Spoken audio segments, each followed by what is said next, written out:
Steady the beat, shared hearts anchored, Patty.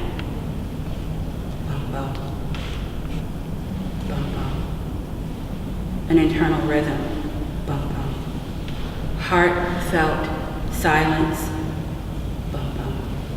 The pumping of the blood, even in a hardened heart, life still pushes this piece, hardened but soft, soft but pliable yet moving, bum bum. Hesitating and heated, housed and honest and healing the heart, chained community, conquering and commitment, bum bum. Bum bum.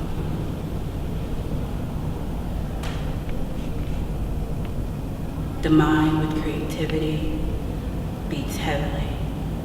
Each thump from this chained organ, a skeleton in and of itself. This breathing is easy. The words are mental mirror, mimicking what we feel. Not pumping life's liquid, but pumping creativity to each ventricle, the verses. The chain keeps us grounded or caged,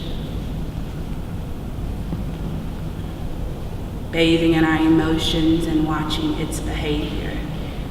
Marbled veins, marbled glares, tabling our thoughts, steady our minds, the heart, the ventricles, the vessels, the vision. These are the verses that Verena's voice spoke to me through her pieces, especially this one.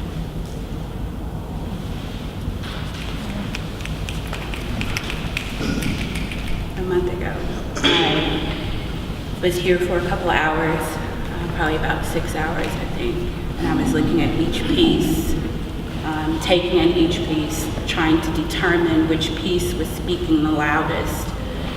And what I found was that each piece was actually coming together as one almost. Each piece said a word to me.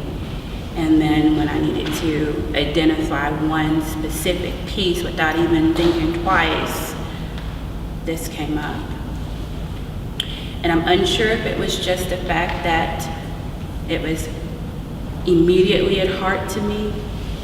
It seemed to be soulful, full of community. I'm thinking of the chain not necessarily as something that's holding you in, but holding us together in a way. And then the big piece in the middle being that creativity spark that puts us together as well. And then as I walked around the piece, I noticed that the shadows casted off something even more deeper to me. It spoke to the internal part, even though it wasn't an X-ray, it can't be, but it still seemed to be. Especially this spot here, where there's only one link in the middle, one piece there, spoke as a focal point for its resistance.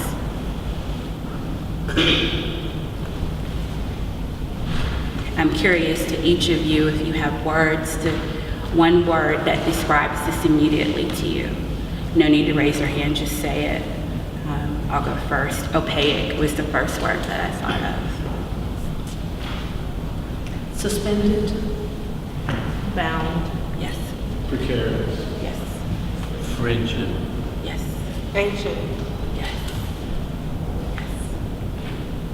Yes. Locked.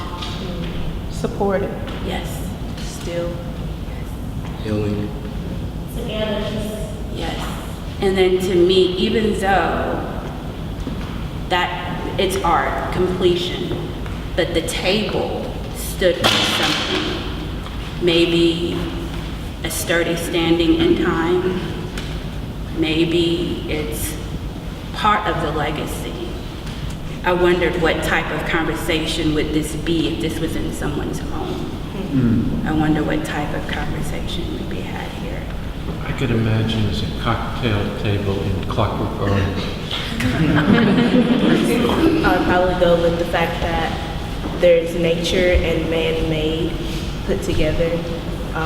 Rock is something of the earth. It's not something that, I mean, you can alter it, you can do whatever you want to with it, but it was kind of here first. But then you got something that has been completely like structured to serve a purpose. Like the way it's angled, it's supposed to stand and it's supposed to hold, and the chains linked together. It's supposed to, so you have nature, but then you also have man-made put together.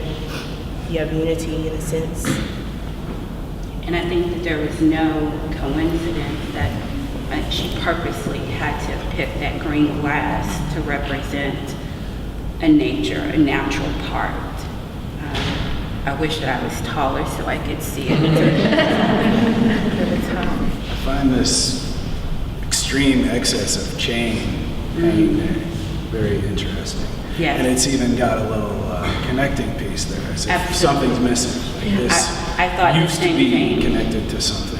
I thought the same thing, and I thought maybe it was a continuation, that it was meant to be continued. Right. Again, I kept thinking of the links as being people, so I was thinking maybe the end pieces where we gather, we pull from, and we spread that creativity. The rock is such a big structure that I think stability is what comes to Yeah. mind. Because this chain is so stable that it's holding up this rock.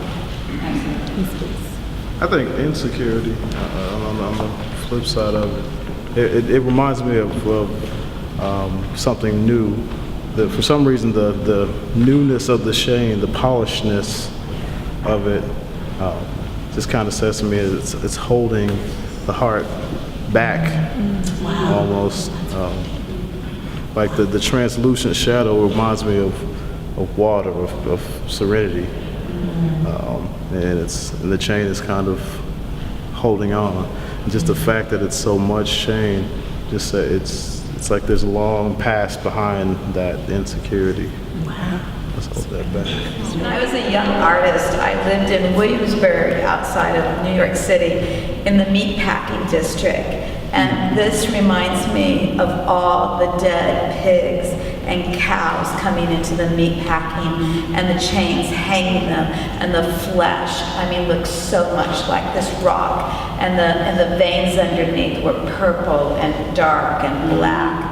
And so to me, this piece makes me want to become a vegetarian. I immediately thought of a meat locker or even a cryo, the people who are frozen in hopes of being reborn when a cure for their disease is found. Yeah, I don't get any warmth from it. To me, it's exceedingly cold. I don't mean emotionally cold, but it's freezing. Looking at the reflection, like I mentioned, and then the reflections, the heat, the energy coming in, Right, the reflections, right. and to me that the hanging, it's this sacrifice, and there's this energy that comes from sacrificing your emotion, and it's just shooting off everywhere. The power of the sacrifice is just shooting off heat everywhere. A song comes to mind, but it's just the lyric of the song, that freedom of my chains. And so without the chain, or sometimes you need the chain to actually understand what freedom is, so that whole duality concept. Speaks on. That's just what I Yes, absolutely.